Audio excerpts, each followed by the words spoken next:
Welcome back to another screencast here with Mr. Schulte. Today, we're going to take a look at the farmers and the populist movement. Our learning objectives for the day, we want to identify the problems that farmers are facing and then how they work about to solve those issues. In doing so, we'll explain the rise and the fall of the Populist Party as it emerges in the late 1800s. Before we begin, I want you to go back to section 2 of chapter 5, whether it's the 2-column notes or you look in that last page of the book, and I want you to review and write down what are the problems that farmers are facing in the late 1800s? What are the issues that are getting them down? What are they struggling with? So take a moment and go ahead, look back up those things and write them down here. As we see, the problems farmers are facing, debt. Debt is the big one here. They're borrowing money to buy land, to grow their farms, and then, of course, to buy this new technology to then harvest and plant the crops that they have going on. Now, the problem with that is, as more and more farmers are moving out west, and we saw with these bonanza farms, they're ginormous farms. We're flooding the market with a product, and in doing so, you drive the price of your product down. The more there is of something, the lower the price there's going to be. On top of that, we have railroads are taking advantage of farmers. They're stuck because they have one route that they need to kind of take, or they have one route available to them to ship their product to market, and so they're at the mercy of this railroad industry. Whatever the price is going to be, they have to pay it. And then on top of that, we'll have a couple of summers and winters with some bad weather where it's going to be blizzards and there's going to be drought, and so farmers aren't going to get the yield that they're typically used to. This cartoon here shows really the shift that's going to happen to the farmers in the late 1800s. As you can see on the one on the left, 1873, and then fast forward 20 years later, and just looking at the differences between the two farmers, you can see on the left he's kind of fat. It looks like he's living an abundant lifestyle. He's got his kids helping him. He's got crops in the background. But fast forward 20 years later, and he looks pretty tired, pretty worn, pretty thin. And if you look closely on that fence post, you'll notice that his house is for sale.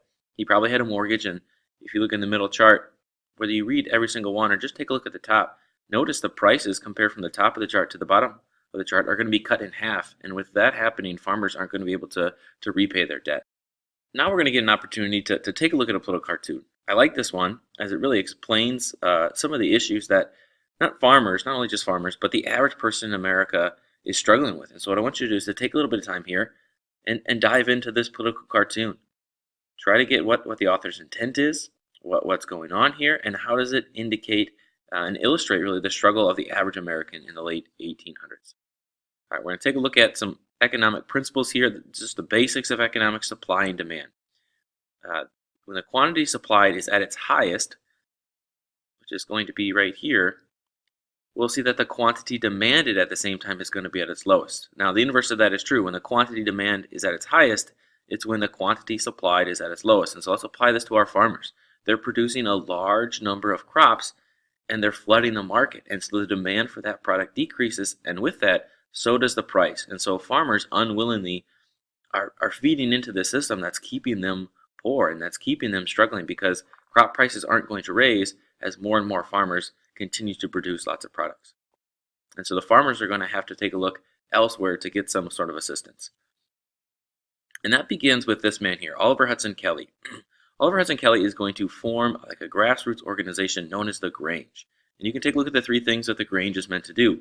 The first thing it's going to do is look to educate farmers. In our last section, we looked at the Morrill Act, where we have agricultural colleges are being built. And so there's more technology and information and research put into farming in ways that we can then produce more of a product. And so that information is then going to be disseminated or given out during this time by the Grange. He's like, oh, here's a new farming practice. Let's tell people about it to help them in their farms. They're going to build cooperatives as well. Maybe some of your families are members of cooperatives, and maybe not. If not, a cooperative, a good way of looking at it is farmers banding together and giving money. And what they're going to do with this is they build a cooperative and they build these large grain bins, which I'm sure you've seen around driving, the roads of Iowa. These large grain bins allow for farmers to store their crop in there until the market is just right. When the market price goes up to a comfortable spot where the farmer feels like, hey, I can sell and make a profit, then we'll ship it and we'll sell at that point. Because previously to this, if you're a regular farmer, you only have a certain amount of time after you harvest your crop before it starts to spoil. And so If all the farmers are harvesting their crop around the same time, you're flooding the market. And so again, it feeds into the idea of you're flooding the market and you're driving the prices down. But cooperatives are going to help adjust that a little bit. And then of course we have regulating the railroads.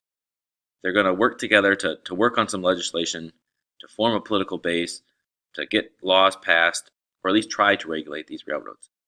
The next evolution is this Farmers Alliance that's going to be formed. So think of the Grange as a grassroots organization, and then the Farmers Alliance is going to be more of a national alliance or organization. And this will be split between the North and the South. There's still late 1800s and racism is still quite prevalent, and so African American farmers won't be allowed to join the normal Farmers Alliance or the Northern Farmers Alliance. They'll form their own in the South. But the Farmers Alliance is, again, a national organization, and the goals are pretty much the same, except they're going to be at a much broader scale than the Grange that Oliver Hudson Kelley started. This is going to transform into the Populist Party. And so here we have a third political party created. We have the Democrats, we have the Republicans, and now we have the Populist Party emerging. The Populist Party's platform, and if you don't know what a platform is, you can see on the screen, a platform is the beliefs written down. And so, hey, these are the goals, this is our mission. If we get elected, these are the things we're fighting for. Political parties form a platform, and so they can make the public aware of their goal or their mission. And if that's something that the public is interested in, well, then you get behind this political party. And so, taking a look at the platform of the Populist Party here, we see graduated income taxes at the top of the list here. What that means is the more money you make, the more you would pay in taxes. And the less money you make, the less you would pay in taxes. And for farmers and laborers who are struggling and aren't making a whole lot of money, this would mean that their taxes are going to be cut. This is kind of an idea that if you paid attention to recent politics, Bernie Sanders talking about the one percenters and how wealthy Americans need to pay more or do more of their share when it comes to taxes. They're kind of that same idea. Next up on their platform is a federal loan program. We saw one of the issues farmers are facing is debt. This federal loan program is going to give them an opportunity to extend the time that they have to pay off their debt, or maybe lower some of those interest rates. Because if you don't pay off your debt, what happens, as we saw in that first cartoon, is they foreclose on your property. They take your house, they take your land away, and then what is a farmer left to do? Third, we have federal ownership of the railroads, the post office, and the telegram. And the Populist Party believe that these three businesses, the railroads, the telegraph, and the post office, were for the common good. And because that's the case, that the government should own them and make sure that they're charging fair prices for them. And then finally, and maybe most importantly, as we look at the Populist Party platform, is an increase in the money supply. They wanted inflation. They wanted money to be printed in larger amounts. And we'll take a look at this, as bimetallism is one of those things. It can be a difficult concept to understand right away, and we'll take a look at this in class and kind of run through a demonstration as well. If it doesn't make sense now, it's okay, we'll get there. But bimetallism, and if you look at the word bimetallism, bi is a prefix that means two, so we're having two metals. Up until this point, America ran on the gold standard, where all paper money printed was then backed by a certain amount of gold, and you could always exchange paper money for gold. Now the problem with that is gold is a limited resource. There's only so much of it, and so that means there's only so much money printed. The Populist Party is going to encourage the government to switch to bimetallism, where you have gold and silver being able to exchange money. In doing so, it allows the government to print more money. Now what this means is that there's going to be more money available. We can take a look at the split in the country. The gold bugs are people supported the gold standard, the current system, and the silverites are those Populist Party members, believers in bimetallism. And you can take a look, it couldn't be any more different between the North and the East with the bankers and businessmen, and the farmers and the laborers of the South and the West. One wants less money, one wants more money.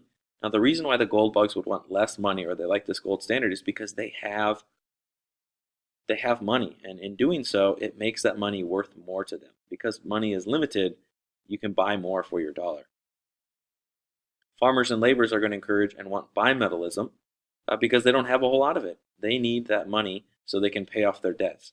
Now, when you borrow money from a bank, and let's say it's $100 for our example here, that $100 is what you owe back, regardless of what the inflation value is. And so if inflation is high and money is worth less and there's more of it out there, it's easier for you to pay off your debt. And that's definitely what the farmers are looking for at this time. An important individual to know is this man right here. His name is William Jennings Bryan. William Jennings Bryan. William Jennings Bryan is going to be kind of a jack of all trades, and we'll see him over and over again for the next probably 30 years in American history, running for president numerous times, as he's going to do at the end of the century. William Jennings Bryan is a strong believer in bimetallism. He's a favorite of the Populist Party to be their presidential nominee. And before he goes to the National Convention, the Populist National Convention, he attends the Democratic National Convention. And while he's there, he gives this very famous speech, which we'll listen to in class, where he talks about bimetallism and how important it is, and that's going to save America. He does a great job. This speech is very well known, and it ends up actually swaying the Democrats to take a closer look at William Jennings Bryan. But the Democrats at this convention are going to nominate William Jennings Bryan to be their presidential candidate as well. He wasn't going there attempting to be so, but after giving the speech, he's a great speaker. He persuaded many of them, like, yeah, this guy could really win. Now the problem exists is that's who the Populist Party was going to elect as well. And so the Populist Party is really stuck. What do we do? Do we, a third party, join with the Democrats, or do we stay and try to run our own presidential candidate, knowing that third party politics really have a hard point at becoming president? And so we see the key terms here: fusionists and mid-roaders. Fusionists are people that are populist but are okay with joining with the Democrats and having the Democrats adopt many of their ideas, like bimetallism, in order to increase their chance of winning the election. Or you have mid-roaders who are kind of really hardliners that want the Populist Party to stay their own. In this political cartoon, you can see the vision that each of these political parties is going to put forth. Now, this is a biased cartoon put out by the People's Party or the Populist Party, as that's the one that I think most Americans at the time would be like, yeah, that seems like the future that I would support. But it illustrates this idea of, what is the voter going to choose come November? Well, the results of the election of 1896 are here in front of us. William McKinley, the Republican, is going to win, but I want you to take a close look at how close it really was. If you look at many of these states in the Midwest and even out on the West Coast, the percentage of victory is really small, and to the point where the Populist Party members who voted as a Populist Party instead of voting as a Democrat could have possibly swung this election for William Jennings Bryan had they all then fused together behind the Democrats and not wanting to keep their own Populist Party on the forefront in voting.